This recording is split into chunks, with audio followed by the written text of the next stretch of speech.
Well, welcome to the Friday night episode of the Bliss Pickup, and I'm Finsanity, and we are here. We are back, but something majorly important happened earlier today, circa around 3 p.m. I don't know if you watched, but that's my response to the haters. We up 2-0. We're already qualified for the knockout round. Like, what are we doing here? Like, I really can't believe that we have so many Americans that refuse to believe that this team is better and is able to compete. But getting into this show, because the number one hitter that I want to address is not here. It's not a shot. It's a fact. It's not here yet.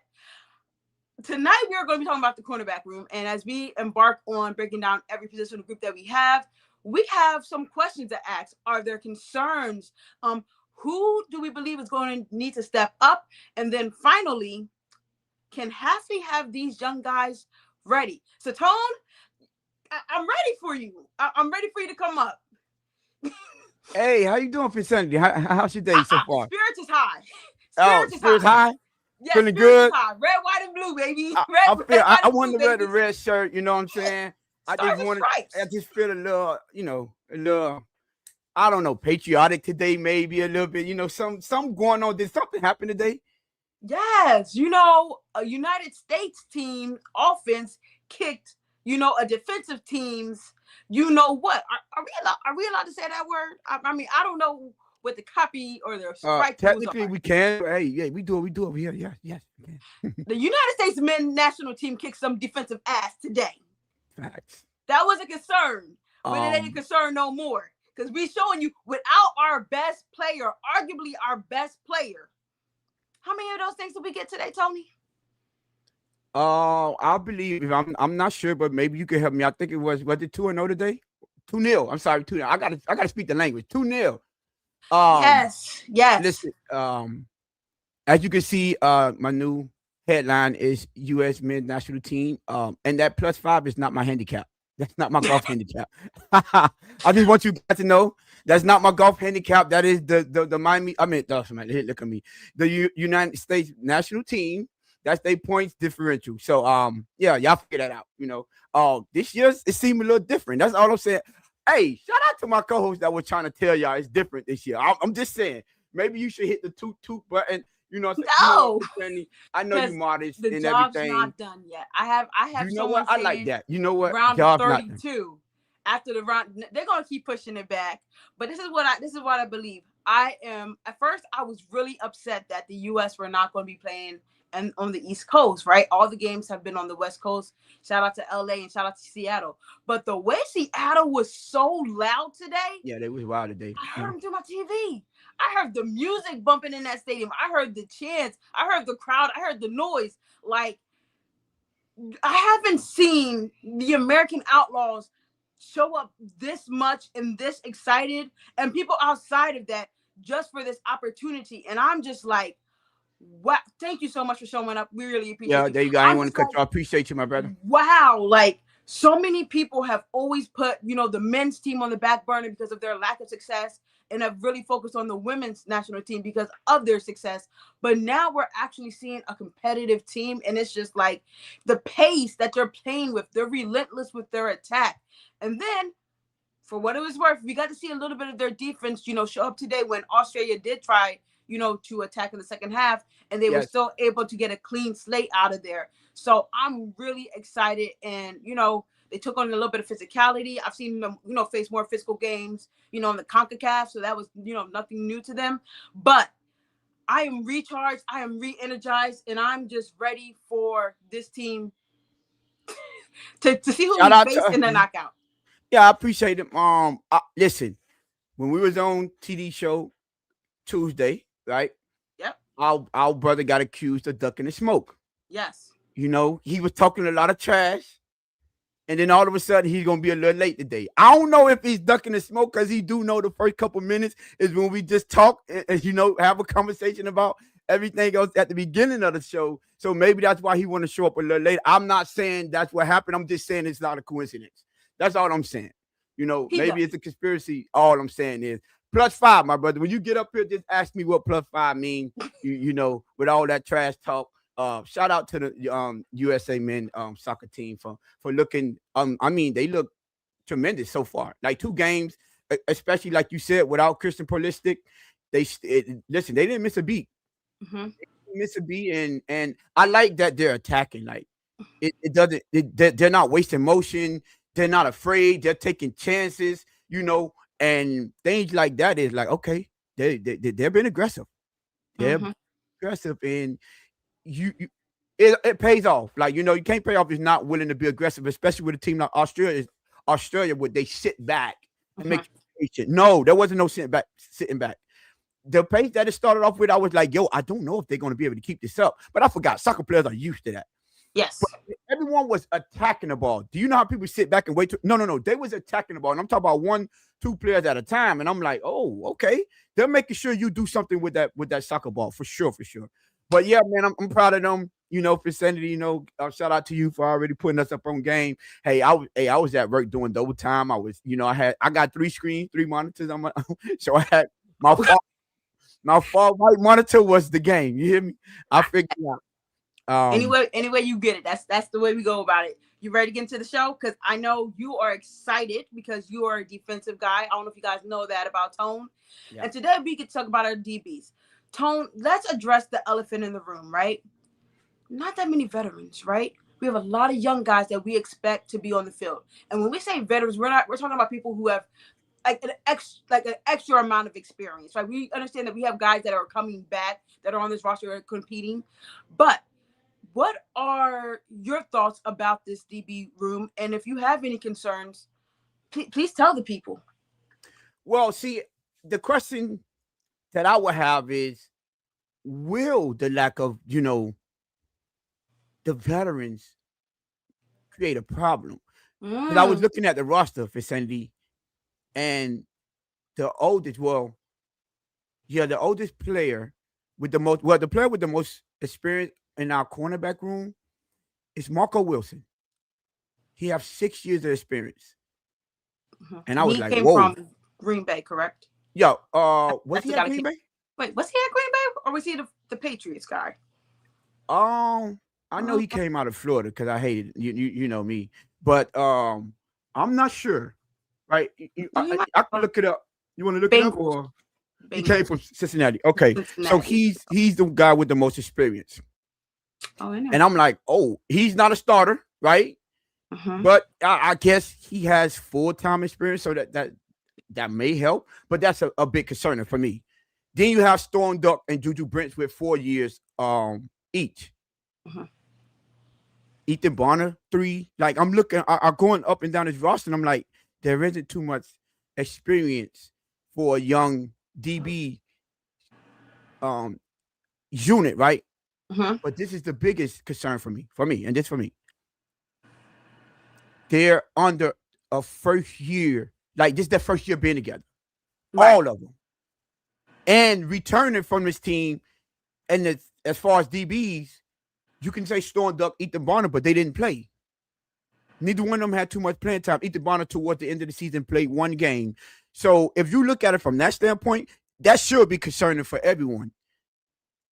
And for me, I had to look at it from that standpoint and say, hey, sometimes, not let's say most of the time, majority of the time, that secondary position could be real lonely and real scarce, right? You really have to have a strong mentality to play the cornerback because you get left out of islands fairly often. Now, we will talk about the Hafley effect a little later, but I do understand that, they typically run a cover 3, so it's more zone-based. But still, in that, you're responsible for a whole 3/4 of a field, and you have the opportunity when it comes to zones, right? You have opportunity to get fooled by route concepts. That's going to be the major issue. Are they going to be fooled with the route concepts?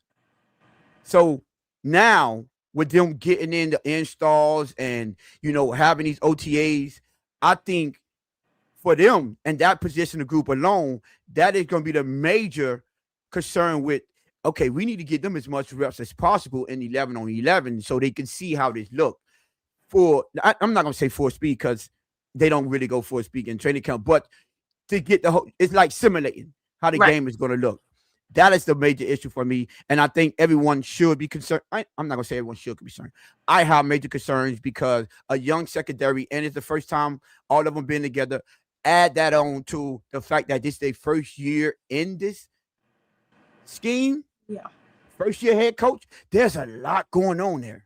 There's a lot of firsts.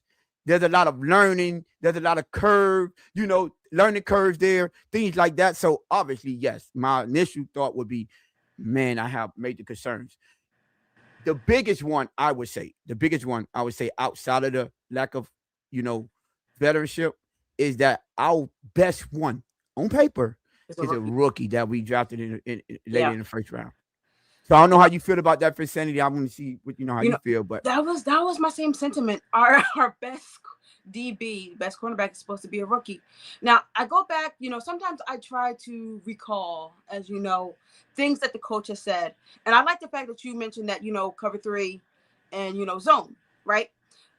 One thing Halfley did say, and I'm going to be very, intrigued with you in training camp to see is he said that they're going to play what they're best at. So if they're better at man, you're going to see more of that. If they're better at zone, they're going to play that. But a lot of this we also understand is situational football, right? Like down distance, time, all that. Like what you are trying to do and establish, right?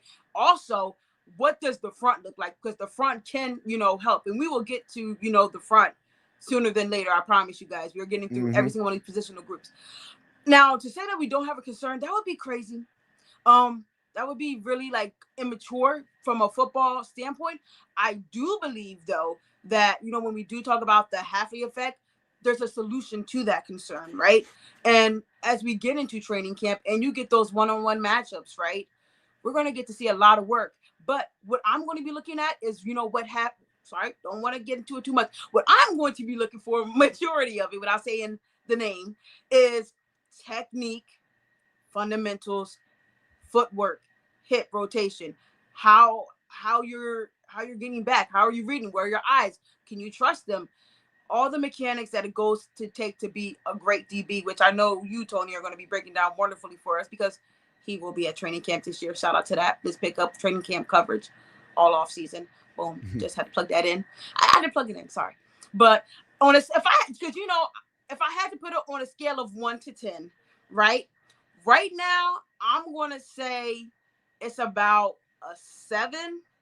Like, it's not keeping me up at night, but it is something that's, perking my ears up. Like when I look at some of the wide receivers that we are going to face, some of the wide receiver units that we are going to face, and we talked about how ours could potentially be the worst, on Wednesday's show. Make sure you guys check that out. Wednesday show, we talk about the wide receiver room. It's going to be a very quick learning curve, and it might be a tough year, but I'll be very interested to see how they develop over the season. I do believe it'll get better because time, reps makes everything better, right? Yeah, and that'll be interesting too to see how do they develop and how long Right. would that that learning curve be. That's an interesting way to put it. So that's why when you look at it, defense in the offseason, they tend to have they tend to have the advantage. But once you go up against those teams that have been in their offense for seasons, now it's switch because they understand what they're trying to do. They understand how they trying to trick you. They trying to misdirect you. That's where the motion come in. That's where the route concepts come in, and they are already within, let's say, 2, 3, 4, 5 years, depending on what team you face. They're just adding on every kind of wrinkle that there is, right, to make it as difficult as possible. When you look at it from that standpoint, these young guys are going to have to grow up very fast. And even a guy like a Storm Duck got 4 years, right? Juju got 4 years. The problem with that is they haven't been on the field. Right. Storm Duck wasn't a starter, and then he got injured the year he was going to be a starter last year. Yep. Juju Brent, we already know he's always injured. As talented as he is, he's always injured. If you go into the season right now, right, Vicinity? Yeah. The starters right now may look like Storm Duck and Chris Johnson, or maybe Juju Brent, Chris Johnson. Yeah. Maybe Jason Marshall Jr. in the slot, or Marco Wilson. Well, Marco Wilson said he wanted to play on the outside, right? That better suits him. He said he was out of position. Right. So let's see how that goes. So when you look at it from that standpoint, it's like there's a lot of moving parts. A lot of moving parts. Make sure y'all hit the like button while y'all come in. I know it's Friday. Y'all used to, well, not even Friday. Y'all used to starting late. We're starting to be more on time. I think we was only like what 8:01, 8:02, 801, 8:05, yeah, 801 when yeah, we hit something it. like that. So y'all make sure y'all hit the like button. I see y'all starting to pout in, right? But as far as how many moving parts we have with these DBs and things trying to get together in the cornerback room, these young guys gonna have to stand up. One thing I would say, typically, right? If you just go into history, if a cornerback's going to be good, you're going to see it from day one. It don't Yes. typically take them long. Like the ones that are good, they're good. You don't go through a development process. You don't struggle. No, because cornerback position for the most part is always read and react. Read and react. Understand what you're doing because the offense know they're going. You're reacting to where they're going, or if you have a specific defense call, you're just making sure that player goes to where you want them to go, like funnel them anywhere. That's if they play out of phase or in phase. That's the difference. You're gonna Yeah. try to, transition wherever you want them to go. You're gonna lean that way. You understand me? Hmm. So from that standpoint, I think we would know immediately. I'll say within game 1 or 2, if this secondary is going to be able to be sufficient enough, at least serviceable throughout the season because they're going to be tested from the game 1. There isn't too much learning when it comes to understanding your assignment and what to do. The only thing they'll have to work on continuously is the communication. When to Yes. pass off routes, when to stay, when to, who to switch, especially when they do the bunch formation. Who got the first game out? Who got the first receiver out? Who got the second receiver out? You get what I'm saying? Who's Hmm. taking in things like that? Those are going to be an ongoing process. Outside of that, we're gonna see who's who and Who's what's a what. dog? Yeah, Hmm. early. Now, I'm glad you said Dolphins, Sandy, because cornerback is a mentality thing. Go ahead. because I have a question for you. Because I know DBs, secondary formations, right? You understand it all because you played it, correct? You Yes, was yes, back I there played hitting safety and quarterback. Well, facts, right? I I should play always like to quarterback hear too because and wide someone receiver. So, and but know we what ain't you're got to talk talking about about. that. Yeah, When you see a that young Booker T, by the unit way. or a lack of Sorry, experience Mr. unit, I Polk don't in want to there. say young, a lack of experience unit, right? Yeah, I know before we've had, issues when we're seeing players playing off the line of scrimmage, not jamming, not taking advantage of, some of the NFL rules that allow them to get handsy and, throw off timing on routes. When you see a unit like ours, do you think it's possible that they can play up on the line of scrimmage, or would you like for them to give themselves a little bit of a head start to say by stepping back a couple yards? Like, what is your thought process with that? I think that would benefit us the most if he just let them get. Let me explain why. See the look on your No, no, face, because no, right? you said because I mentioned both. So I didn't know you didn't specify Oh, which I'm one. sorry. No, when you said being handy, Okay, yeah, being handsy. I already Okay, have my answer in my head. I'm so sorry. okay, no, you're Being good. handy will benefit us the most because I said this last year. When I watched them practice, they looked more comfortable when they were in man and man Hmm. because you took away a lot of the thought process, right? When I look Hmm. at the type of players we have this year, Right. Storm Duck is coming back. Ethan Barner was one of the guys there. His speed is his biggest, advantage and attribute. And then you got Chris Johnson. He was kind of physical and man to man out there, in San Diego State. Hafley said he was going to play to the players' Right. abilities. And I think at the beginning, that take away a lot of the thinking, overthinking. Yes. Hey, get hands on. I watch Hafley defense, here and there, and I'm starting to do a lot more homework on it. He don't have a partner with that. And the thing about his defense, which I like, and when we get into other, positional groups, I understand. I want to wait till the last before I break this part Right. down. Because there's I'm gonna wait till the so last. I'm much that is sorry, contingent but just on the coach. the next, the Yes, next one. I get But it. anyways, yes. So to answer your question, right?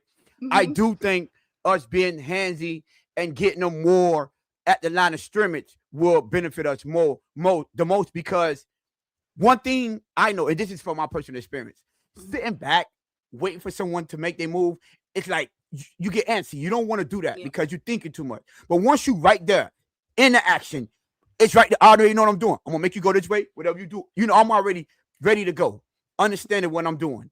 Right? It's when you become a more of a veteran person and a veteran president, or you get more acclimated to the NFL speed of the game, where you say, okay, I'm gonna sit back and watch you do because I'm gonna be savvy now. That's when you get those savvy veterans. So yeah, now that they're young, at this time where they're young, or they're not as experienced because they may have been in the league for 4 years, but they haven't had playing time. Mm-hmm. Let them get active early. Mm-hmm. Hands and feet. What my butt? Hands and feet. Yeah, where is hands and feet? Yeah, you know what I'm saying? Let them put hands and feet early.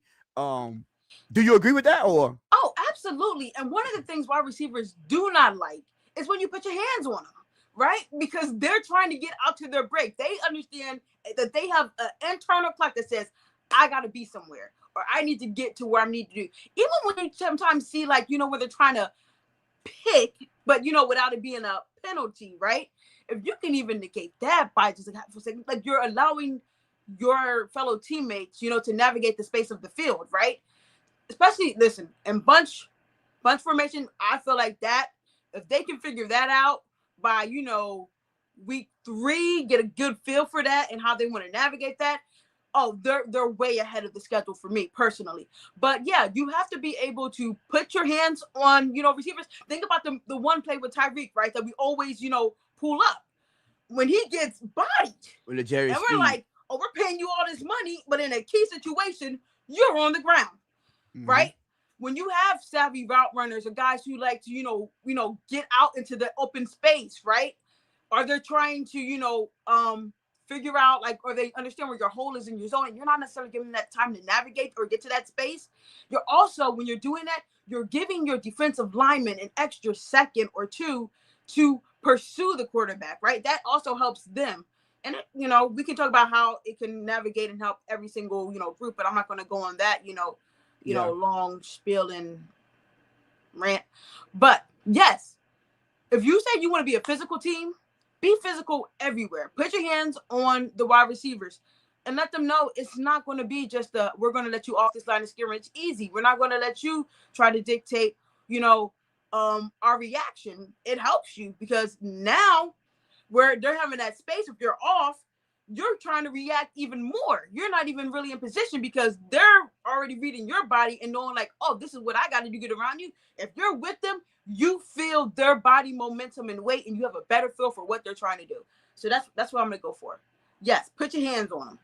Make them feel uncomfortable and let them know that you're going to be there every single play, and it's not just going to be that easy. I think we both agree on that. Then also the offensive coordinator is going to have to make that adjustment. Just going to say, so that out there. And the quarterback. So boom. That was really good. You did great on that one. Hey, you think that was a successful segment right there? Would you call that successful? Listen, you think I call that a victory? You think that call that a victory? I would, but you know what's crazy? Shout out to the national man. I'm gonna take it. I think this U.S. men's national team got us both in a good spirit. It's more of a complimentary conversation. Today. It's just me and you. We are our U.S. This to my brother. I'm on my bouginess today. Yeah. Vonjo, I saw you in today. Shout out to you, man. Good luck to Haiti. They got Brazil. Crypto. Shout out to Crypto. I see you. Shout out Crypto. You know what to do. Okay. All right. You ready? You ready? Because this one is going to be. This might be where we differentiate. We might not. I don't know where your mindset is. I tell you that. Huh? I say this one I'm about to turn up. I tell you that. Okay. You know what? And let the turn up begin. Shout out to the White Wine Friday. Tony. Who needs to step up the most? Every last one of them. Facts. Point blank, period. Facts. Every last one of them. However, the one with the most pressure to step up the most is going to be Chris Johnson Jr. Facts. First round draft pick. We traded up to go get you, gave up assets. Everyone is going to say, hey, that was part of that Waddle's pick. Trade. That's who we got for one of the Waddle trades. So him and Chris Bell, just so y'all know, are the guys that we got with those picks that we traded Waddle for. So we can always reference that. So Chris Johnson, for sure, you have to step up because we invested in you as if we thought you will be ready right now. For the first round draft picks, they don't have the luxury of like the second and third. We're like, hey, like the second They'll be like, give them to half of the season. I mean, midway through the season to see if they develop, because they're in the second round. Third, fourth, and all that, they may give them a season or two. Things like that. First rounders, they don't get that luxury.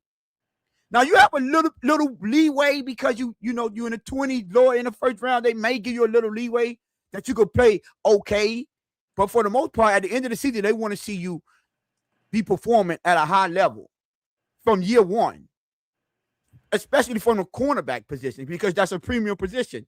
You're going to see what he's like, no matter what, from the beginning. So I think Chris Johnson, that's pressure on you, my brother. Training up for you? Go ahead, Fitzandy. No, finish. I just wanted you done. Like, okay. So he has to step up. This unit, young. They trust in y'all mentality. He's been talking that talk. What he's been saying. I love pressure. That's when I thrive the most. He welcomes that type of pressure. So he seemed to be in his comfort zone, so to speak. His words, not mine. So if that's your comfort zone, guess what? Hey, the pressure's on from day one. You already slotted as the starting cornerback. You ain't play a down. He haven't played a down in the NFL, and he slotted as the starting cornerback. Listen, you're the second pick in this regime history. Hey, you about to make him look right. Do not make him look bad. That's all I'm saying. Do not make him look bad. And as far as the other cornerbacks, I would like Juju Britt to stay healthy. Oh, yes. Jesus. That's the type of step up I need for him to do. My brother, stay healthy. If you stay healthy, I believe from his talent and looking at their talent, their skill set, and their film. If we have a healthy Juju Brent and Chris Johnson and they play up to their capabilities, I might not have too many concerns too long. Mm-hmm. As a matter of fact, I might not be concerned at all for too long if they play up to their abilities or their capabilities. It's just, Juju, you have to stay healthy. Stay healthy, my good brother. And you may be able to be something special or at least a solid starter. He has the size, he has the speed, he has the makeup, he has the instincts. He has everything that you need in a cornerback. He's the tackle. Like he doesn't lack for nothing. So with that, all that being said, my brother, I need you to step up by being healthy. Show that talent. Give yourself the ability to show that talent. And I would help. And last but not least, they didn't draft him. Mm-hmm. But he did say he's in a more comfortable position, which is, Jason Marshall Jr. as well. It seemed like Chris Wilson and Jason Marshall Jr., they both felt, we're going to play in our comfortable positions, so they feel a little bit more comfortable. Hey, everyone's saying they're comfortable, then I need to see the production on the field. So for me, all of them need to step up, but in that order, Chris Johnson, Juju Brent, Jason Marshall Jr., and then Chris Wilson. Not Chris. Marco Wilson. Yeah. Hey, so we know. Order. Listen, Tone, you give us so much great content. You can say any name, and we know where you at. We know what you talk about. So you know what? Let me speak about Chris. Johnson, because almost bought the jersey. Gonna throw that out there, right? Almost. Stop myself. Pause. Like, hey, let's see what this kid's really about. But with the second pick in the first round, Sully and Havley identified that this was their guy. And for a DB coach to go out and draft you in the first round, you better step up. You better be ready. And when he talked to, the media, I instantly was like, okay, I get why Havley and them drafted him. Because he's talking like he is ready to take this mantle. He's not running away from it. He's not shying away from it. He understands that he's a rookie. He understands that he is their guy. And he is on par with the mentality of Havley and Sully, whereas they want football guys. And he comes off as a football guy. Now, if we go back to the, blitz pickups, big board, and, what we thought we should do with the second pick, this was not it. We are not going to sit here and sugarcoat that. Well, I'm not. And Tony would not either because he's thorough. But when you have someone who is a positional coach, an expert in this, right? And he identifies you over potentially getting Malik Willis another weapon, maybe another offensive lineman, because we don't know what that's going to look like. He went and got you. So yes, you do need to step up. Now to your Juju Brents. Jesus, there's so much potential there. It is reeking of um what was that tandem we had? It was Sean and oh Jesus Oh, you Christ. like Sean? You talk. I thought I was going to Sam Madison, Patrick. Oh, you wasn't that. Okay, so Hey, listen. you I talk about didn't want to Sean give that Smith. much credit. To give that much credit, hey, you got to earn that one from me. You got Who to earn was Sam and Pat. was Brent Brown opposite of Sean Smith? Nah, I don't think they was No, on it the was same someone team. else. Nah, I know. Remember Count? I mean, not Count. We keep calling Sean Smith. Sean Smith. He was always in the right position, but the man Right. couldn't catch to save his life.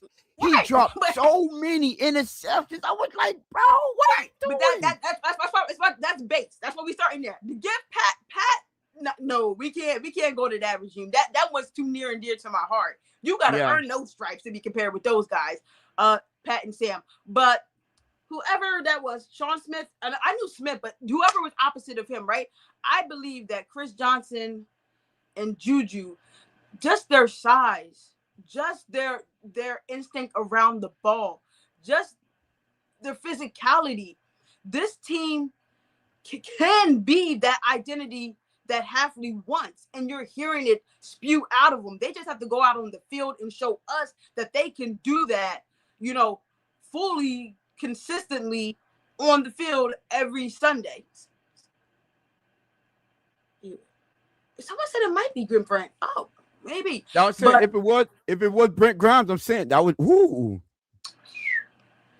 Man, we had a lot of good players. That's kind of crazy. We're gonna have to. That was 2009 season, right? Huh? He was in 2009, I believe. Yeah. Go ahead. Go ahead. I'm gonna try. No, but like that's what I want to say. Like there is so much potential for that secondary, even though that they're young. I was hoping it wasn't because I'm looking because it either got to be Vontae Davis, but I wasn't a good fan of Vontae Davis. I thought it was Vontae. I was thinking, but but Vontae Davis was a little, listen, that's why I said, listen, we talking tandems. It's not that bad. It's not that bad. And when we talk about tandems, more recent ones, we can go way back into tandems and really get into them. But I'm trying to keep it, current for the viewership. I looked it up. Yes, it's Vontae Davis. I just looked it up. Okay, I thought it was serviceable. I thought it was, it was it on a scale of 1 to 10. You know what? Now we can really get into some feelings.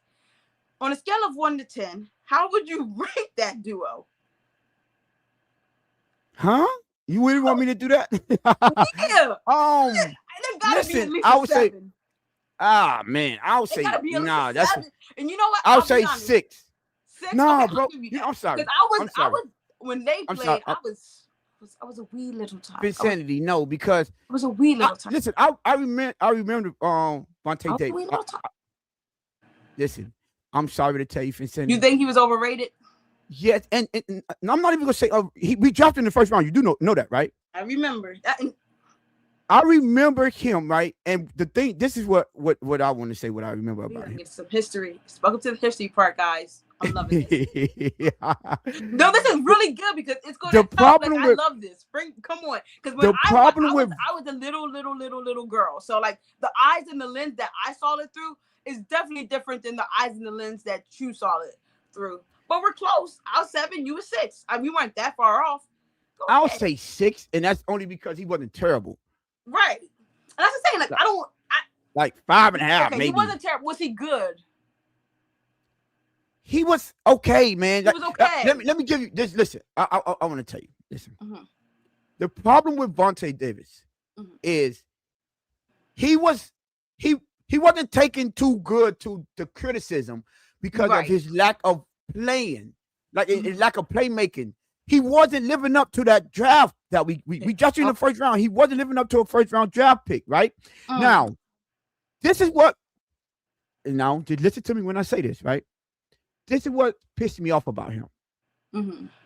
He made one good play. I believe it was against the Colts at home. I'm not sure. I believe it was against the Colts. But whatever, whoever he made a play.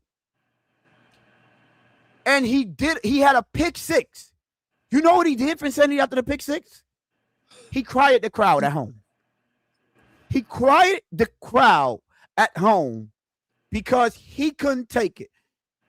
Um, what did we draft? Okay, he was in a 20. Let me look. I'm looking up as I'm talking. Hey, what did we draft? Chris Johnson. What pick was he? 25th or 24? No, he was 27, right? No. 20. Anyway, Vontae Davis was the 25th pick. If Chris Johnson was the 25th pick, 27th. Oh, he was 27. Thank God. Oh my God. So Vontae Davis was the 25th pick overall, right? And he couldn't take the pressure. You're a DB. He came out first. I don't know if y'all remember. He said he was going to run faster than his cousin, Vernon Davis, who played tight end. He didn't. So from the combine, he didn't live up to his trash talking. He would talk a lot, and he didn't show up. So he didn't live up to the expectations. So I can't I remember that's the only play I remember him making for Sandy. I'm honest. That's the only play I remember him making as a Dolphin. And I was like, my brother, sorry, but not sorry. You didn't live up to your draft stock. And that's just a fact, right? If I go back, I'm trying to see. Yeah, he wasn't like a big playmaker like that. Like nothing stood out. So you believe that Juju Brents will be a playmaker? Well, I'd say he had the capability to be a playmaker. You know how, for instance, I'm not even saying give me interceptions, give me sacks, give me all those things. You know how you get some key knockdowns or third down, we see them going at you and you like, nah, not him, don't try. You're not, they ain't strapped. He's strapped. Yeah. Like those type of things. See, you get me a little excited now. Yeah, okay. That's what I get. I'm like, hey, listen, don't go over there. I like to talk my trash. Don't throw on that side. Yeah. Stay from over there. It's not safe. He ain't the one to try him. Hit him with the Richard Sherman and the Michael Crabtree on the game. The game ending. That wasn't even an interception. That was a knockdown, right?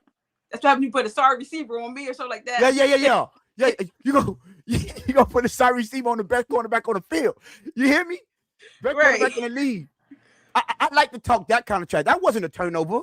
That wasn't, that was just him making a play and letting them know, don't try me, because these are the type of things that defenders do. That's what they get credit for. And he didn't make those kind of plays, but he talked a lot. You can't talk a good game and don't back it up. That's the problem. And then on top of that, when you make your one big play, you're going to cry at the crowd. Like, bro, if I'm not mistaken, that might have been year 3 or 4 when he finally made that play. That may have been year 3 or 4. Through. Like, what you through? Come on, what we doing? What we doing? He broke through. I'm proud of it. And guys, thank you for the heart. I might be over exaggerated because I think it was his rookie season, but probably at the end of the season when he finally showed up, did something, and then you want to talk trash. My brother, no. Pump your brakes. Pump your brakes. One pick six don't mean you live up to your expectations. You could cry the crowd down. At home, I may ask. What was he traded for? What was he traded for? Yeah. You remember we traded him to the Colts? Yeah. And he walked off the field. You remember doing the game? Yeah, that's what I'm saying. Listen, we're not bringing up no bad memories. I'm just saying. We talking about DBs here. We talking about Dolphins era. Okay. Oh, second round, conditional. Okay, conditional second. Okay, cool. At the end of the day. So, sorry. So, I cannot rank them. So, I would not compare them because it'd be a player that I would be pissed off about. Oh, okay. And I don't want to be pissed off about Juju Brents or Chris Johnson Jr. Okay. They don't irritate you yet. They don't piss you off one of yet. those hats. They need a great, you know what? I've been slipping on that. I'm not gonna lie, but trying to do a lot behind the scenes. There is. I didn't even get one. There is. It just, That's mine. Oh, that's one. It's two. It's one there. Remember I said it wasn't the same quality? You know what? I'm gonna send it to y'all just so y'all won't talk. I'm gonna send it to y'all. Don't talk to me about the quality because it's not the same, but I'm gonna send it to both of y'all. You could literally send me the one that's on your head. That's crazy if you think that. That's wow. How is that crazy? No, I've been sweating in it and all that. No, I'm good. Channel, I get called GOAT this, GOAT You are the GOAT though. I'm not gonna lie. You are the GOAT. For the good quality hat. You know what? It got my sweat on it. I've been wearing it. I wouldn't do you like that. You know what I'm saying? I got one brand new, haven't been touched. But listen, I know how to it clean. You know, Okay, I see. You I'm know, I'm I knew I'm a that. I knew I woman. I should. know I how to couldn't get that clean. off. You know, I'm Listen, just y'all hit the like button, right? please. Hit the like button. I see the people that's asking for the merch. I'm gonna be honest with you. We've been trying so hard to get the production of the channel go, do a lot of things and collab with certain individuals behind the scene things. I'm just we getting there. We getting to the point. We getting to the point. Let us get the channel situated. We're trying to get monetized actually, so we can have a partnership to where they can handle that. And I don't have to do everything behind the scenes to try to set it up and ship them out and things like that. That's time consuming. I'll be honest with y'all, but we're working on it. When it get monetized, we can just go ahead and boom, y'all take care of this. This is our price, and they'll ship them out to y'all. So y'all We'll just come be and be alive. patient, and in the meantime, y'all can help get us to 1,000 subscribers. You Facts. know, Tell your that's a friends. fact. Tell your Oh, friends. for everyone here, it's 24 y'all in the building. The Bliss pickup literally just started all our social media. So y'all already know, if y'all haven't followed us on X, go to X. It's at the Bliss pickup. It's at the Bliss pickup on every platform. Go to Instagram, Facebook, TikTok, X. Please, y'all go and start following there. I wish I had the link so we could drop them, but y'all please go follow and start following us on all major platforms. We are, listen, these are the things that we've been working on, getting out content, clips, and shorts. Go ahead, You Christine. I you see want to that. you want to address True Fin fans? I'm Wait, just saying. which one? Oh, The- the last, hold on. Y'all better not hold y'all breath for that. I've been waiting for this shit for a year. No love, I man. got my You know what? merch. I have merch. I'm You gonna know say what, that. Two Fin Fan? Dang. Did you? Cause I know I got Mike Best. Cause he was on, he wanted to rap when he was like, I'll pay you, just do whatever. Shout out to Mike Best. Mike Best, he took it. I didn't even ask him, but he just, paid for that because he knew what I had to do, and he put a little extra on top. So I was like, I can't say no. You understand me? So I'll say that. But we're working on it, and I will appreciate the fact that y'all asking. We understand that we have to get on the ball with that. And shout out to my good brother TD. He had a little talk with us backstage and say, hey, listen, and there's no excuses, and we're not making any excuses anymore. That's why now we on every major platform. Y'all go Instagram, Facebook, TikTok. Go follow at the Bliss Pickup. Right. So Vicinity, you wanted to say something? What happened? I know you No, I cut me just off the top. listen. We was listen. We went down memory lane a little bit, and it was wonderful to see like what we Right. think, because sometimes when you remove from something, you see it differently than when you're actually in it as a fan. But go ahead. You You want know to what I would like? I would like for them to, in year one, like right now, to mm-hmm. look like when we had, Xavier Howard, Mm. when he came in that year. Um, I would like to see that, because that defense was, who did we have before we brought in Byron Jones? Who was on the other side of Xavier Howard? Byron Maxwell, is that a pool? No, Maxwell, no, because Maxwell didn't live up. Way back. Yeah, I know he I'll was look on it a up a little little later, bit. but I would like to see that one, because that was the one that we had at safety. What's the safety that went to Houston? Brandon Jones. I like that defense. The Brandon Jones, the Xavier Howard. Let's look like the Brian Flores defense. Put it like that. Brian Flores defense. I want them to look like that one, and I will be satisfied with that. You know, none of them had made a name for themselves yet, but after that season, they started to make names for themselves, right? I know because that's when Bobby McCain was a reserve. I know your boy Bobby McCain was a reserve. Shout out to them. I love that secondary because they won the Defense. most, Hold up. the Okay, biggest name so guys, but they played very well. That come on. defense created a lot of turnovers. Mm. So hey, and y'all hit the like button and subscribe if y'all haven't subscribed yet. We trying to get to 1,000. I think we were 10 away from 890, but I think we're only like 6 away now, or 6 or 4 away. Oh, and by the way, thanks for me picking up my phone. Vote on the poll, y'all. Are you concerned about the DB unit? Yes or no? Are you concerned? Everyone should be voting on the poll and hitting the like button. But Okay. You ready? it, You ready to talk about what we wanted to really talk about? well, this is the one I wanted to talk about, but I'm ready for the happy effect. With our head coach Halfley being a DB coach. We're not going to say former because it's still in him and he's still coaching up the guys. What effect do you think he can have on these young guys that all, and I want to preface this, all seem very coachable. What effect do you think they can have? Well, happily, the effect I think he can have, it comes with him being a DB coach, like you're saying, his experience from that, and understanding how to mm, connect with them mentally and to break it down to where they can understand. He speak the language, so to speak, if I could say it from that standpoint. Chris Johnson had an interview, and they asked him, what are the advantages of having a DB coach for a head coach? And how did that help him or benefit him being a secondary guy? And he said everything. He said basically, he say things that people that, let's say, wasn't necessarily a quarterback coach, a cornerback coach wouldn't understand or know how to get the message over to him the way Hafley can, because he's been there, he's done that, he understands what they're looking for, and it's not only strictly about, technique, so to speak. Not, you don't have to just focus on the technique. He literally understand in-game situations, where I want you to be, how I want you to do this, why I need you to do this, and this is how it affects the entire unit. That's the extra, because if you just strictly a defensive coach and a DB coach, you know how to teach them everything from a DB standpoint, and you do understand the defense for the most part, but you don't have all the nuances and the ins and out. By your head coach being also a DB guy, he does. He can tell you why you do this and how, if you don't do this or why will you move this, it'll affect the D linemen, the linebackers, the safeties, everyone else. And just having that insight is great. It's kind of like how Tom Brady went to Bill Belichick and he had a better understanding of defenses and why this play don't work with this type of defense, right? It's a difference between understanding and knowing, right? And let me tell you what the difference is.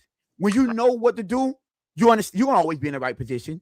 Mm-hmm. You might make a mistake here and there, but you're gonna know what you're supposed to do.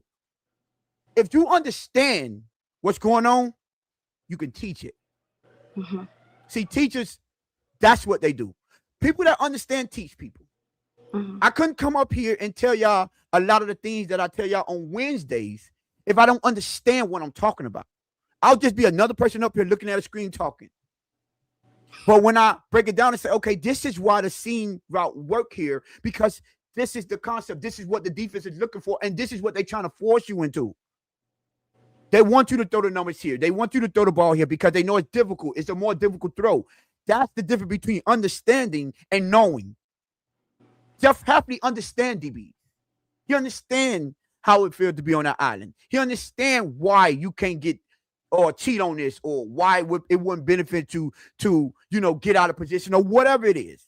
He understands those. So he could teach that position, which is maybe the most the position we have the most concern with over the whole team. I'm trying to think about it because I was thinking like safety maybe, but we'll get to that later. We'll get to that later.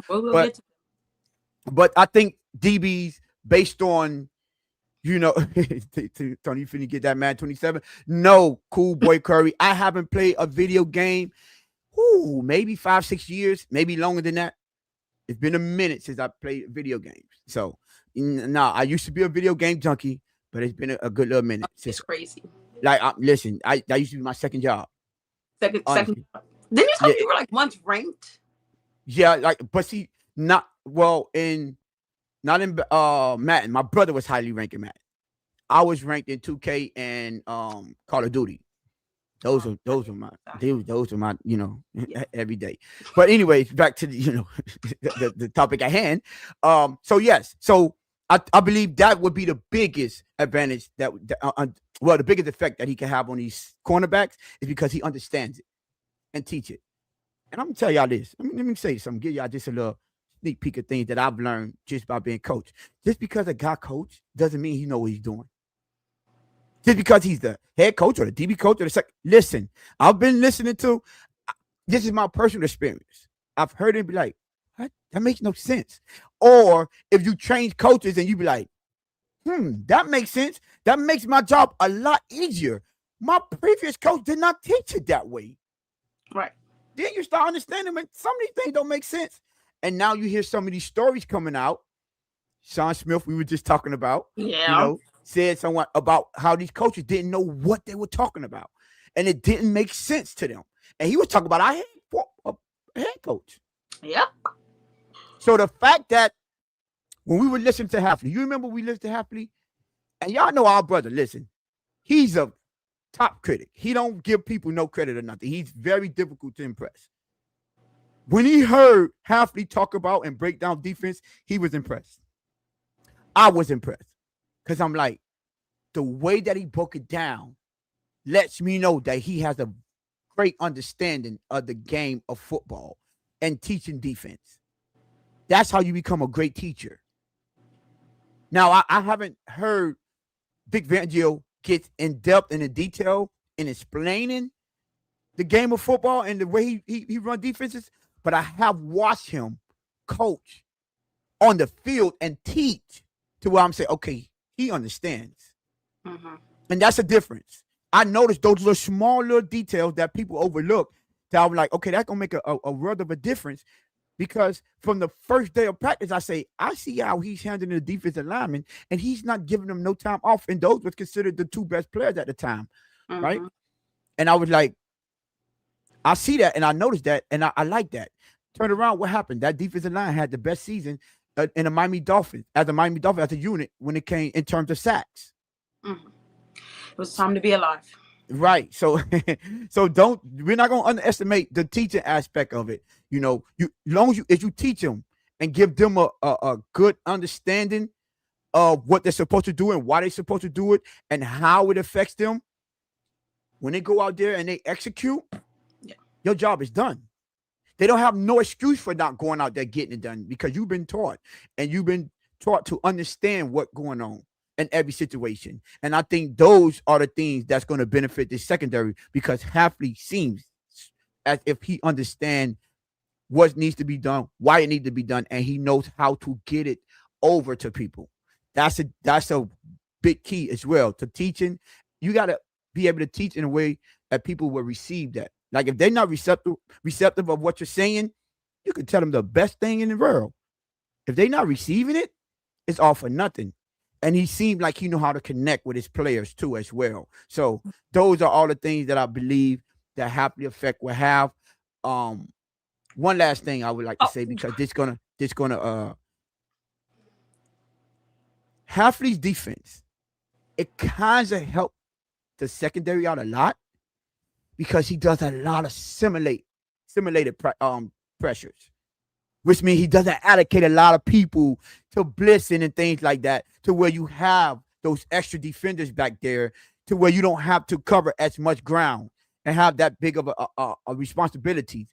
Those are a lot of things that I've seen. Like, secondaries could be very beneficial to that type of defensive scheme because you know you have that extra help underneath to where you more comfortable, you know what I'm saying, cheating a little bit or get to your spot a little quicker, things of that nature. So just keep that in mind, people. That simulated pressure will help the secondary out a lot, being that they're all very, very young in terms of age and experience too.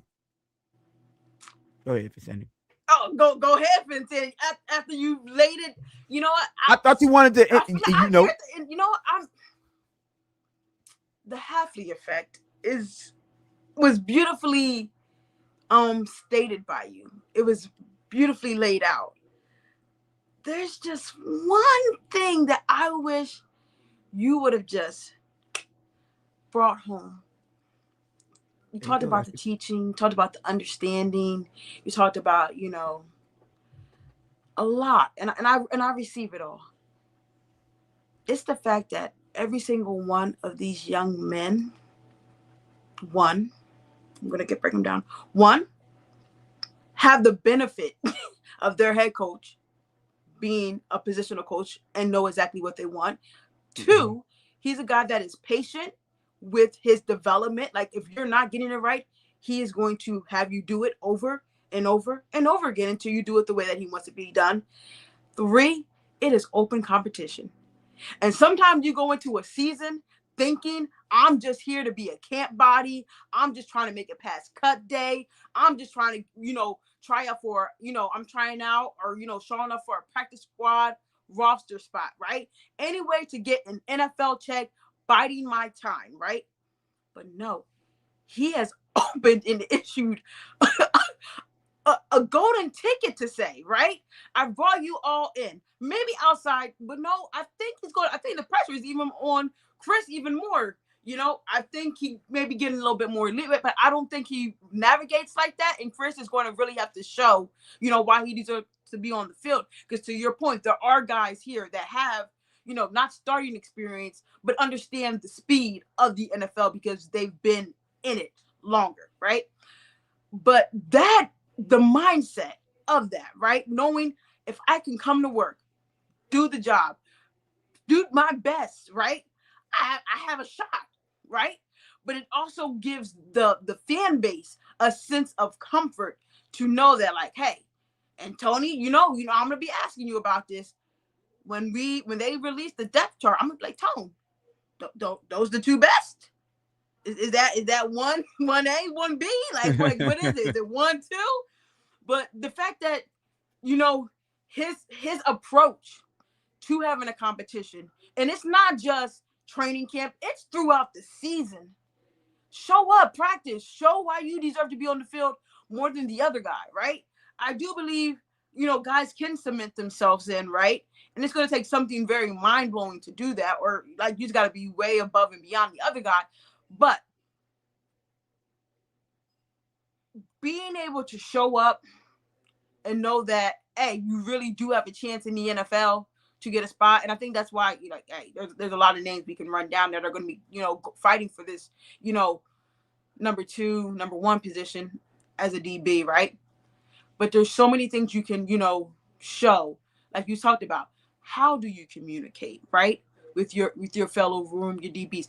Are you showing up? Are you doing tape? Are you working on your mechanics? Are you running drills to get better? All these things that coach, has put out, these warnings of, hey, I'm watching everything that you're doing to see how you're trying to get better, even when you're not being like in this facility. Are you going to be in this facility when it's not mandated? When we don't, like, do we have to get you, in the mood to come out here and work on your craft and be a good football player? So to me, to sum all that up, I would just have to say he's looking for a football guy, and he's allowing competition to really make the guys better. Like, they get to push each other in a sense, right? And that will actually help build the chemistry even more, right? Because don't nobody want someone that, to the opposite of them, right? That's a pushover, or that they know, like, oh, they're going to get picked on all game, right? Now, like, to your point, you want it to be where it feels like it's a no-fly zone, and you want to be the guy over there on the other side. If I'm handling this side, I know you got it over that. And to what I've seen from the defensive side of the ball, right, whether it have been other players, they have shown an ability to be open to also getting in and trying to help teach each other so that this defensive unit as a whole can come together. So yes, while our DB room has, the major concerns, and we'll get, like, when we get through all of this, we will tie in how we think the defense is going to look, obviously, I believe. But the fact that it's going to be competition based, because with these concerns, we're going to get to see what our best is, right? Sometimes you think, oh, that guy didn't get a chance because, he's the 5th rounder, and that. No, let's see what we got. And I'm glad you're going to be at training camp once again. The Blitz Pickup will be at training camp this off season. Make sure you tune in here for the Every off live, season. huh? Every off season. Every off season. Every off season, That's a fact. especially this one, every off season. But make sure you come in, because listen, we're not sugarcoating nothing. We're not, trying to hide anything that may or may not have happened. We're gonna tell you straight how it happened. We're not gonna make it, seem better than what it is. If it's bad, we're gonna tell you if it's bad, and if it's good, we're gonna tell you if it's good. And if there's really competition going on, we're gonna tell you what competitions are really, like, the most exciting that's out there, right? It's a lot to cover, but we're going to get into it. Tone, I got to ask you a question. And I know you don't like to project. That's You're cap. not you're not a projector, That's cap. But I am. I mean, I tried to get you to project a grade, but anyway. Uh sorry. Sorry, let's stay on this. Let's stay on this. Happy vibes, right? Happy vibes. We're not going back to that. If you had to guess, and it's a guess, who would be our starting cornerbacks? I'm talking about nickel, left, right? Okay. Who do you have? Just Well, early projection. early projection would be Juju Brent and Chris Hmm. Johnson with Jason Marshall Jr. in the slot. Okay. Yeah, I like that that. would be my early projections. See how easy that was? Yeah. Hey, you sometimes sometimes you listen, it's the wine in the US men's national team that got you I'm so plus immutable five. You today. know what? Prince Andy, I'm calling him out. My brother, listen, he He started does. watching the show, seen the plus five, he seen the two old haters, and he got scared. I don't care. He got scared. You know what I'm saying? He was talking all that jive. Mm-hmm. Let me leave my brother alone. Shout out to Lou, man. You know what I'm saying? Family matters. But Family. yeah, I can't. Well, no, you know what he did with a family matter right now. Mm-hmm. So, but I can't wait till he get back up here so we can talk about this USA team. I saw what y'all did in the chat, Mister. They're waiting in around 32. All right, we'll see, my brother. But I did want to say something when you Absolutely. was bringing up the training camp and things like that. I'll be at the training camp. You know what? In the words of my brother, this is in the spirit of Lou, my brother Mm-hmm. Lou. Toot, toot. Um, I believe in August Mm-hmm. will our second year anniversary. So we'll be here officially. We would have been had this channel for 2 years, right? But all before that, so 2 years in a row. So technically, we saw, even though this going to be this second year, we started in training camp, so we was able to go to two training camps, and we did two obviously projected the 53-man roster. We did it twice. This to be our third annual one. There hasn't been one season, and you can correct me if I'm wrong, right? Mm-hmm. Even though you was always a part of the channel, but in spaces, there hasn't been one season that I didn't call these people out in training camp. Mm-hmm. You remember they was shoving Tanner Connor all throughout God doggone timelines and everything, telling us how good this man was. Yeah. Telling us, I get the training camp and I'm telling people, I don't see what they're talking about. I'm sorry. Then you got the people that just believe everything that they say. No, Tone, I've been seeing it. I'm like, what? What are y'all looking at? What are we talking about? I'm watching this man. He's not that good. Like, respectfully, stop. He isn't. Wrong. Came out, the man, they tried to do that every year. And I'm like, no, I'm not seeing the same thing. Stop. Remember when they was telling y'all Patrick Paul wasn't looking good? Vinsanity put me up on that. She said, hey, I need to see Patrick Paul. I said, you know what? I'm going to pay attention to him all training camp. When everybody was doubting him, I was in there telling them, oh, no, Patrick Paul has been the best lineman out here. Bar none. Bar. Hands done. Easily. I called it out. People were talking about Chop Robinson. Y'all remember they were telling y'all about Chop Robinson, how explosive he is, and this and that. They were telling y'all he was going to be one of the ones. Mm-hmm. Tone was the one telling you people, no, I don't see it. I'm sorry. I do not see it. I'm out here. I'm watching everything develop. Sorry. Once people, what did I say? He was one-on-ones, he was starting to look good. But once those players started getting used to the timing, and they got his timing down, once they got their hands on him, that was it. It was stonewall. The season came, what happened? Those linemen caught up to his speed, stonewalled every time. So trust me, we're not going to give you the fluff. I know it's cool. A lot of people like to hear what's good, how great we're going to look, and things of that nature. Y'all could look at this channel and look at us as the people that's going to prepare you for what actually happened in the season. So if you're going to have up and downs, we're going to tell you it's going to be up and downs. Now, if you want to feel good going into the season and don't want to hear nothing negative, I get it by all means. But when you want to know what's really going on, what the kind of expectations, how these players are really looking, we're the ones that are not going to bite our tongue because We're we're not signed to anyone, so we don't have to say the positive part about it. You understand? So I just would like to point that part out before we move on, because that training camp part is a very key for me, a key time to evaluate these players, because that's when the pads come on. Facts. You know, y'all remember when my sister had on and she went on that rant. She said, "Make them." Who was the center at that time that kept on botching that dang on snap? Was it Huh? Aaron Brewer? It was either It had Aaron to or be Connor. Aaron Brewer, because you was on the channel. It had to be Aaron Brewer, because Aaron Brewer was here for 2 years. Connor was left. It could have been Connor now.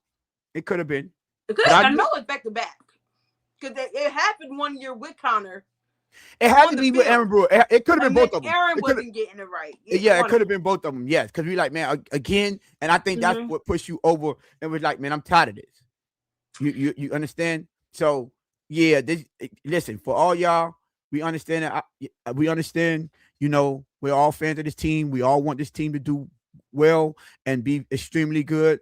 But I think us, as people that give y'all content, we have to give y'all the honest content and say, hey, this is what it is. Now, if y'all want to see the true fans, right? Like my takes now is a true fandom. I'm 11-6 right now, baby. Y'all over here and over there, I switch and I say, you know what, 10-7. Let's be more realistic, right? But at the end of the day, when training camp come around and they start practicing, I'm gonna see if they can live up to that prediction. But if y'all want to see the true fandom, especially for me, come join us, watch the games every Sunday or when they watch. Then y'all see me like, hey, all of the criticism go out the window, because it's just the fan over here that we doing a play-by-play, but you can see the excitement and everything that goes on. And sometimes Vicinity and Luby have to say, man, Tone Tone be fooling y'all. Look at he's drinking that hopium again. Hey, it is what it is. And I We think, all have our little dose every year. you know what I mean. So I think that's when we could just sit back Yeah, and be like, you just be on a different potency. Your potency, is a little different. it is. It's okay. Some I of us think I can't got I think I got clipped up so many times last year, especially on the two interceptions. Oh my goodness. What a time to be alive, but we don't have to Wow. worry about those But this year. yeah. So in all, looking forward to the season. Looking forward to the off season. I think I'm excited for a different reason, because the unknown.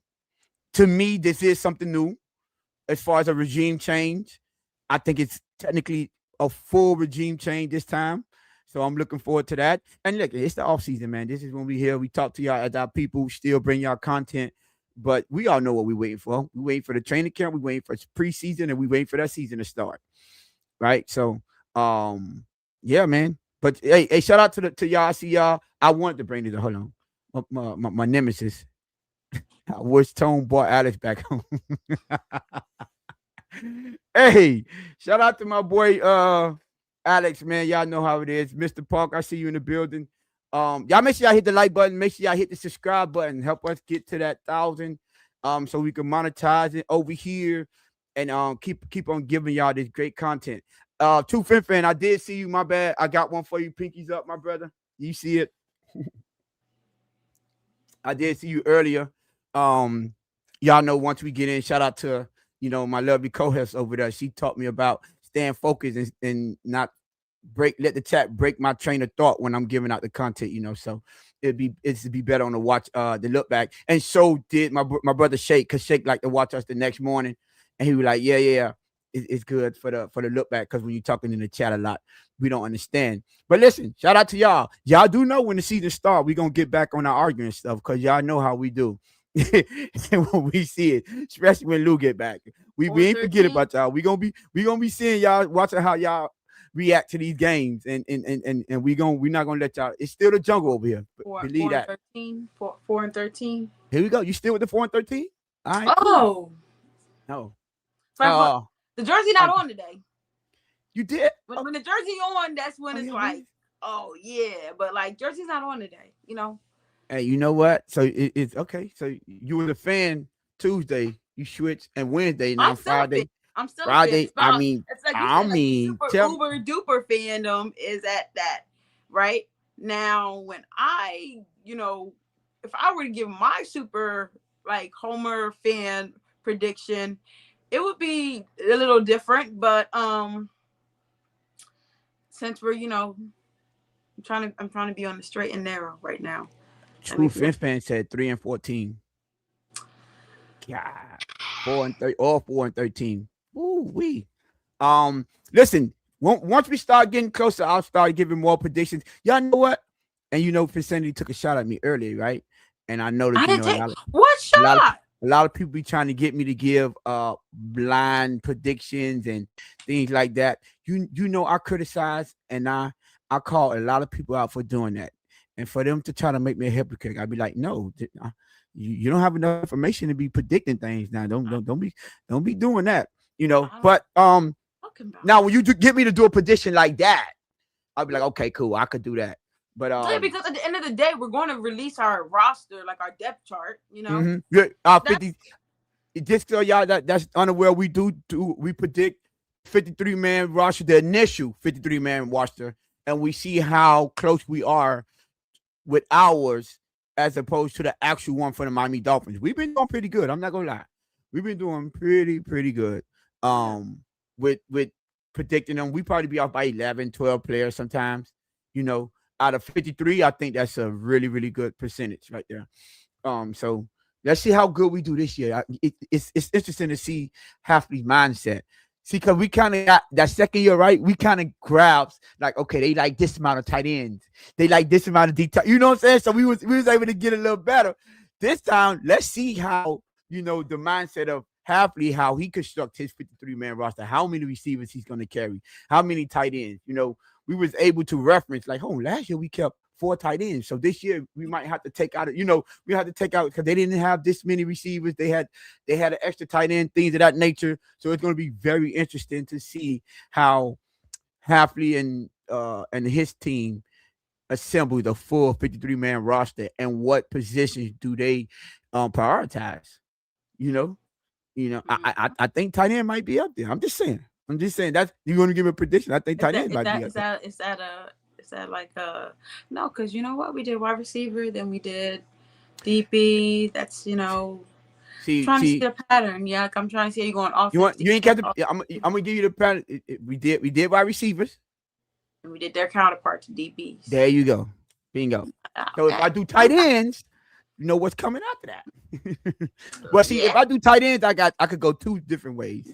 That's gonna be the issue. But the way I'm gonna break it down, it's gonna be the opposite. It's because you could go either linebackers or safeties, but Mm-hmm. based on the Mm-hmm. the other position, I'm gonna choose the one that I feel like the counterparts to that. But listen, appreciate y'all. We know it's Friday, man. Um, Listen, I know the World Cup is going on. I've been having a blast watching them. You know, I do. This is the time of year that I pay a lot of attention to soccer. I'm not, a soccer connoisseur or savant like my co-host over there is. She could give y'all a breakdown of numbers and how they play in league play and the different leagues that they're in, who's in Europe, who isn't, who's in the MLS, things of that nature. Hey, for sanity, hold on. Yeah. What's It's up? Friday, so is it We true? vibing now, guys. We vibing. What's up? Is it true that this year's team, our national team, has 13 players that played in Europe? Yes. Isn't That's what that I the was trying most? to tell these Okay. bozos. I was trying to tell these bozos it's not like it was before where all our players were coming from the MLS and Mexican League. Respectfully. Because there's like no shade to those guys. Right? Because now we see Europeans on the back end of their career. Some of them are now playing in the MLS, getting those checks, whatnot. Shout out to Messi and how he led Miami, to the MLS Cup. Let's enunciate. I'm not on the wine. Tony is. And I still announced it. What you talking about?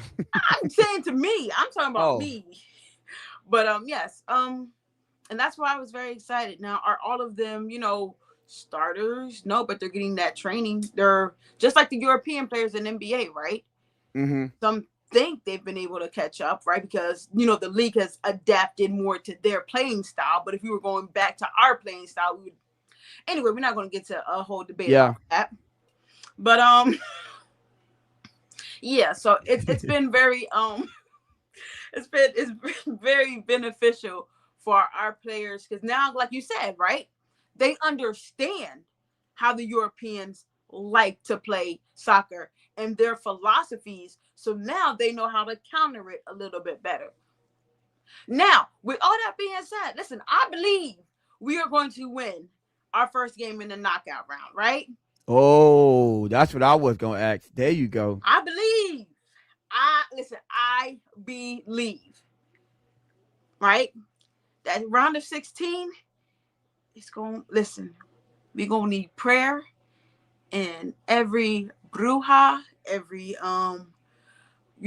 voodoo priest, every pastor, every evangelist, whatever doctrine you fall underneath, we're gonna need some help.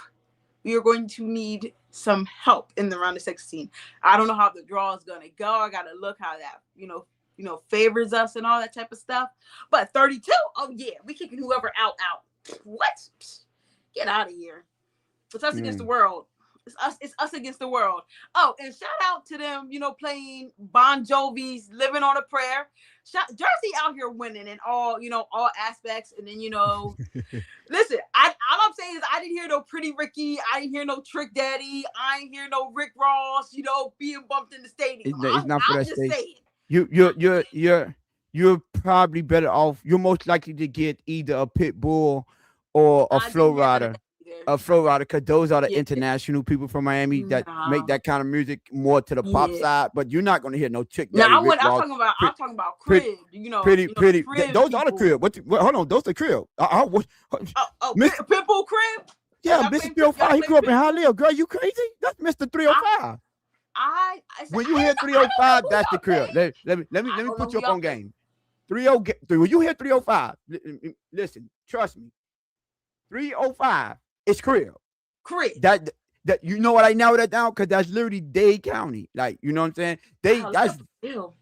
That's crib on top of crib, because they even narrowed it down to Miami-Dade County. Not even, even though you got 954, which is Broward.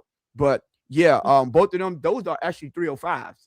Flow Rider and Pitbull from Hialeah, Flow Rider from Cal City, you know what I'm saying? Now what we call Miami Gardens.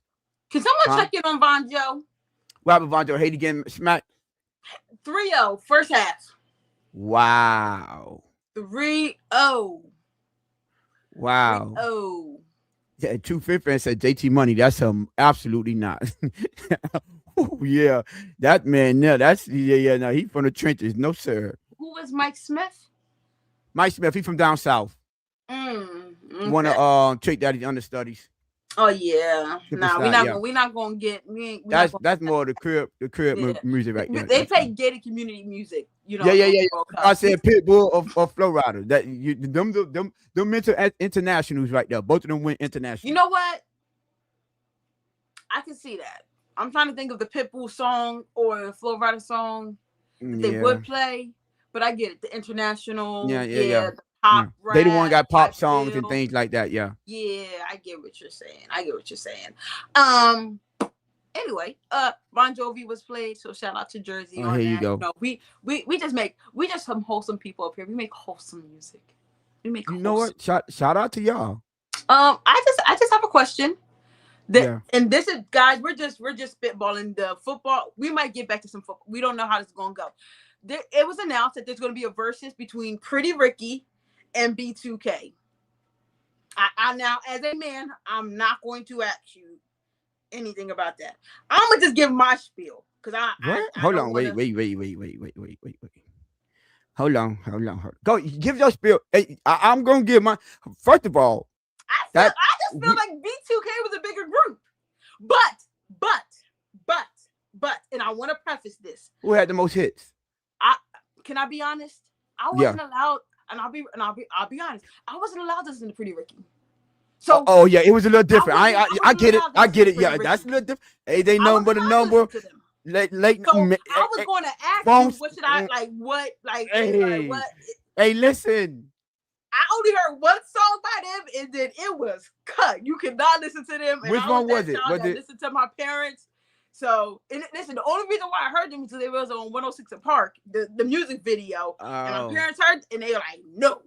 Yeah, Absolutely not. nah. So I didn't get to Yeah. listen, to Pretty Ricky, Yeah, the era of nah. Pretty Pretty Ricky. Ricky and the But Mavericks. B2K, it was cool, Yeah, okay. So you ain't yeah, all right. Pretty Ricky and the I don't Mavericks. know. I don't know. So my blind assessment is that I'm guessing B2K is going to win. But I don't know how many. I don't know how many hits Pretty Ricky. Now, granted, I heard about Pleasure P, right? And Yeah, I heard Pleasure the P, yeah. song "Did You Wrong," right? Yeah. Is he Hmm. performing his solo hits? They should. I mean, they got number on the hotline. They got a lot of Your Body Juicy, like Make It Like It Was. They got a lot, man. Listen, Yeah, I see why I wasn't allowed to say it. grind with me. That one, grind. That's the one Boy, I heard on listen, 106 Park, and my parents were like, listen. "Absolutely not, Listen, man. absolutely No, not." That was the end um, of my Pretty Ricky era, Don't right there. see that's club music when we were still teenagers going to the club and you talk about grind on you play Pretty Ricky, she's standing in front of you and y'all having a good time. That's all I'm saying. Okay, That's Miami right there. Like that's Miami. Pretty Ricky got a whole bunch of people, some numbers, some phone numbers, some listen, shout out to Pretty Ricky. They got the hood. I don't know what I don't know what you talking about. Greatest wingman But you in the play. club was I Pretty don't Ricky. care how hood you is, how whatever you is. You want to hear Pretty Ricky in the club because she coming to make it do what it do. Oh, she Facts. coming to make it do what it do. Oh Facts, Lord, hands down. It's that is boy. crazy Listen. work. Hey, you see Dave? You see what Dave put? Listen, dude. Where's the beat? When it come to That's no. Listen, in Miami, in Dade County, well, not Miami, period. I know maybe outside of June Miami, 25th. Sorry, go ahead. maybe outside of Miami, people tend to, let's say men, let me say men, tend to want to be extra tough, and act like they don't. No, not in here. Listen, you gonna find the toughest guy. And when they play that type of music in the club, trust me, we trying to hear that. Shout out to the DJ. We might tip you a little bit. Oh yeah, because you know what I'm saying. When we in the club, we trying to interact with the females. Oh, that's next. Should we do a live versus reaction? What day is the 25th? This year? I mean this month. I'm sorry. June 25th. Next week. That's a Thursday or Friday. It's a Thursday, yeah, because today's the 19th. So yeah, next Thursday. I don't know. Might have to do. I don't know. Matter of fact, I do have a show idea, but I don't know if we're gonna do it on the Blitz pickup because they don't have nothing to do with sports. But we'll see. Listen, they got it right there. Look, if they in Miami, Pretty Ricky wins. I'm telling you. If they in Miami, it's over. It's over if they're in Miami. Let me see. Oh, he said you never expected Miami. I guess he mean y'all experience unless you have been to Miami Carnival in October. Yes, Game of 305. Month of October. That's my birthday month. Game of 305. I stumbled upon that by mistake, and Lord knows I was glad I did. Oh my God. Yeah. So shout out to y'all, man. Listen, man. Hey, man. It's Friday. You know the vibe. We can have a space debate. Oh yeah, that is too. Oh, Game Boy 305 say him too. When I stumbled upon that was by a big mistake. So yeah, it's gonna be in Los Angeles. Sorry guys. B2K okay. Just won. Yeah, B2K they've been out there for a while. You know what I'm saying? So, but you know what? Listen, I'm gonna listen. I mean, wait, hold on. I think is it Baby? Not Baby Blue. Yeah, Baby Blue. Yeah, Baby Blue. Wait, is he locked up or did he get out? I know because it wasn't Slick. It was Baby. Yeah, it was one of them did do something. I thought one. Yeah, but we'll see that. Well, anyways, man, we can get back to the sport before we get out of here. Shout out to y'all for being here. It's Friday, y'all know we're just kicking it. Sometimes you get to chill on the off season. We don't typically get to do that. He said he back out now. I think. Oh, okay, Dave. Okay, he back out. But anybody that's from Miami, that's from Dade County, that understand. Excuse me. When it comes to the club music and things like that, like we get crunk and all that. But anyone to tell you, we're going to that because we know they playing that kind of music. The slow, the grinding type music. Yes. I have a question. That's the Miami lifestyle. Don't get it twisted at all. All that gangster, you got to go to club. They're not a knockoff of H-Town. I don't know what they do in H-Town, so I'm not even. No. I'm saying the group H-Town. No. Total different vibe. Yeah, If I yeah. See, watch this and I listen to these because H songs, Town is more slow. Like that love make it. real R&B. I'll say R&B. I'll give you to that. They're more hip hop R&B because they got a rapper in it. They got a rapper in the group. Slickum is a rapper, right? So yeah, that's how that is. What about Spectacular? Spectacular. That's the one that may have been. He's a singer slash rapper too. That's the one I may have got. Well, anyways, one of them. That's the light skinned one. Well, all of them, damn, all of them except it's like. But yeah, all of them. That's more of a hip hop type R&B type. You know what I'm saying? There you go. H Town is classic '90s R&B. Mm. Yeah, with Pretty Ricky, you going to Pretty Ricky, you going in there, you dancing, you doing everything. You got all kind of dance moves to that one. Listen, the first, I think they first hit is called "Grind on Me." I think that's the first one. Yeah, that's the only one I've heard.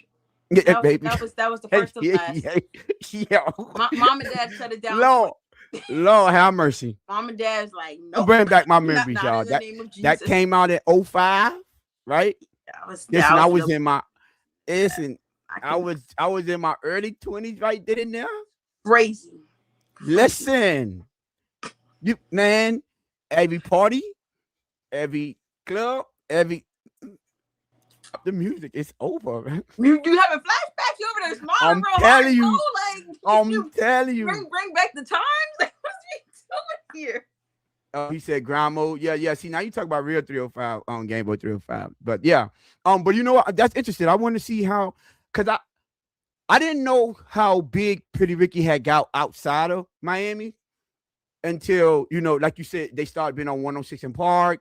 Then I started seeing on those type of things because there's a lot of like groups like that don't typically don't make it out of like here. Like what he just said, grind mode. I'm quite sure a lot of y'all don't know who grind mode is. But if you play grind mode in Miami, everyone is going crazy in Miami. Everyone going crazy, So that's a little different. But yeah, Pretty Ricky, they made it out. I'm gonna tell you like that. They made it out. A couple of young men from the hood and did their thing. So shout out for you put me up on it. I'm probably gotta check that out. Now I have to check that out. I have to check that out. For sure. A lot of flashbacks to your early 20s. Man, listen. It's time to be alive. It was listen. The Dolphins sucked. Let me stop now. But people was on grind time. All right. Nah, I mean, yeah, that's when the time where they would be good then bad. They would squeeze in one good year in around that time. We did make the playoffs in 06, right? Yeah, 06. And then again in 08, I believe. So then it went all the way to what, 2012, I think. Yeah, so we was, in and out here and there. But yeah, man, listen, man. Anything Fitzanity, I know we got the games and all that. I can sit here and talk to you about this stuff all day. But listen, we appreciate y'all. Y'all know y'all family over here. So, anytime we could talk about anything else, well, we'll do that. I'm gonna talk to Fitzanity because we might have to start another channel. Go ahead. House of the Dragon start this Sunday. Oh, that lit. I can't. So there. It's all right. I got excited. My bad. All right. Yeah. Shout out to Fitzanity. She put me up on. I could never, ever. Let me tell y'all. I tried 3 times. Well, 2 separate occasions. Was it 2 or 3? I don't remember. But multiple occasions to try to get into it, and I could not get into it. I see you, Widow's Bay. I screenshot when you said that Game Boy 305, so I'm most definitely checking it out. I could not get into, Game of Thrones, this before House of the Dragon came out. And for saying like, listen, be patient, trust me, So I finally say, you know what, I'm gonna get whether I like it or not, I'm gonna get all the way through the first season.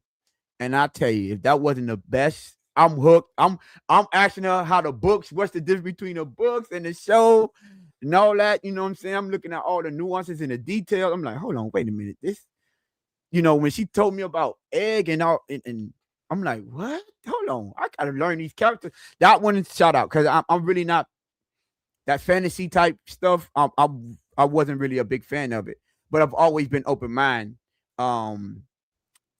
to everything. It just I have to give it because I never seen Star Wars, never seen Lord of the Rings, Harry Potter. You never seen Star Wars? Star Wars, okay. Lord of the Rings, Harry Potter. I've seen none of those type of I A Night of the Seven Kingdom is also great, yes. But someone said A Night of the Seven Kingdom was the best series, and I'm like, that is cap. Well, no, they said it Out was of better than A those, Night of the Seven a night. I mean, it was better than House of the Dragons. I'm like, no, that's cap. I'm sorry. I like the storyline though. Watching how Egg and Duncan get along is like it keep me at the edge of my seat. But as far as saying it's better than House of the Dragon, nah. Have y'all seen how Damon and Rhaenyra? Well, you know what? Let me not talk. See, we can talk about this. Talk that. Boy, listen, Talk man. that House of the Dragons. Talk that HOTP. Listen, man. Don't get me to talk about this. I'll go to a whole different level when I start talking about House of the Dragons. And I've literally watched Game of Thrones, House of the Dragon 3 times each. And remember, this is the first year of me watching this. And I watched all of those, not just once, the whole entire series. I've watched both of them 3 times each. So yeah, I'm really like that when it comes to things when I get into it. But shout out to Vicinity. That's why she the GOAT. On and off this show, she the GOAT. But go ahead, man. But you were finna say something, Vicinity? With Star Wars, that first one is gonna bore you to death. It's gonna bore you to death. It took me literally. I had to break it up into segments to get through that. The first series or the first one, not the first trilogy. Oh, the first. Well, Star Wars Star Wars is a movie or it's a movie, yeah. Oh, okay. Yeah. Oh, then I probably could get through it then if it's a movie then. Yeah, there's 2 separate trilogies. It's the so original, it's 6 movies. The prequels to how they got to that one. Listen, I had to do a lot of research to understand where I was at and why I'm watching it. But I watched them in the order of release, not in the order, not chronological order of the events. But you're supposed to watch them in the order of release because that's how it's meant for you to do it. Just like Game of Thrones. I watched them in the order of release, not in chronological order. Yeah, I would have been those prequels. Oh my gosh! All right, we'll get into it. He said, put your VC to work. I am. Yeah. Now, as far as Harry Potter, listen, I love that HBO is dedicating the series to each book so we can get more into it because obviously they left out so much, but they were good. But for someone who really loves the book, there's so much that they left out without explaining. So it's just oh yeah, we just jumped to this. Come on now. Let's really get into the book. Let's really get into the literature here, people. So I'm really excited. That's coming out, I believe, circa Christmas. The Philosopher's Stone, it's going to be a series on Max. Shout out to, I believe, what's your name just came out, the new Toy Story. So for Father's Day, oh my gosh, I'm so happy Father's Day to all the fathers. I apologize, Tone. Happy Father's Day to my fellow fathers. Yes. Yes, yeah, I will be. I have a not a long day, but I have a busy day tomorrow. We will be going out Saturday instead of Sunday. I'm relaxing, chilling, vibing. Gonna watch some World Cup, but we are going out Saturday too because I'm not one of the ones. I typically do that on holidays and things like that. We go out the day before because I don't want to be in that 3 to 4 hour wait. And if you don't reserve, I'm not big on that. So I had to talk with my daughter. She was like, she agreed. She like me. Shout out to my daughter for being like me. She was like, yeah, we gonna do this on Saturday, so we don't got to be in that craziness. I know. Shout out to all my fathers in there. I think True Fan, Dave. Those I know for a fact are fathers. Rashad, I haven't seen him today. I know he's a father. I think G2 is as well. Of course they. Lou. Oh, my brother Lou for sure. But I'm gonna hit him up. Did you say Vonjo? Vonjo, I haven't seen Vonjo. Shout out to all my fathers, and I don't know if Mr. Polk is. If you are, Kurt, though we know you ain't a father. But yeah, shout out to all the fathers, man. Happy Father's Day to y'all, because we're not gonna see y'all until Monday. So JD the Great, appreciate you too, my brother. I see you. So listen, man. Anything else before we get up out of here? I'm trying to watch some World Cup too, man. You know it's over. What did you? Is it? No. Watch? There was one that come on at 10. It's one that come on at 10, isn't it? You watching that? Who's playing? Oh, Turkey and Paraguay got to be playing. No. Oh, that's probably it. Yeah. We cleaned that up already. Yeah. But we still got to play Turkey, so. Yeah. So if Turkey loses, then we win the group. That's the. But then we win the group anyway because no one could get the 6 points. Huh? We Well, already we will goal differential. Yes, we would have. we Well, no because one else can get this. I no just one know can we get the advanced to the 6. knockout. Yeah, I think when we said they were like the Miami Dolphins, I mean the Miami the national team advanced to the whatever the knockout Yeah, but we're round. in the 32. They didn't say that we won the group. Like officially, they can't announce because you never know what the goal differential is going to be. Like if a team goes out, wins, and then boom, they have a greater goal differential than us, even though we beat them. It's about But can anyone get to 6 points? Because I think no. Australia was the only one. Yeah, Australia can in their last game because right Oh, can they? Yes, because they they won won, they beat the first Turkey. one. Yeah, Mm-hmm. but so if we beat them head to head, they still go to game differential. I I believe mean it's about. the point I think. differential. Mhm. Let's see. Well, all we have to do is tie then to guarantee the victory. Then that's all we have to do. Facts. That's all we got to do. Get the 1 point in there. All right. Well, appreciate y'all, man. We about to get up out of here. We are hour and 36. You got anything before we leave? You want to get us out of here? This was a really nice cohesive show. I really appreciate it. Happy Father's Day to all the fathers. The USA continue their run. That's all I'm, really happy about. Make sure you guys have a great weekend. Please stay safe. Love on your loved ones. And I'll see you Monday. Yeah, hey, listen, the revolver go to all of our new subscribers, all our old subscribers been holding us down. It go to all of our subscribers. We appreciate y'all for rocking with us. Listen, we're a couple of months for 2 years, man. So we're excited. Until Monday, peace out. Appreciate y'all.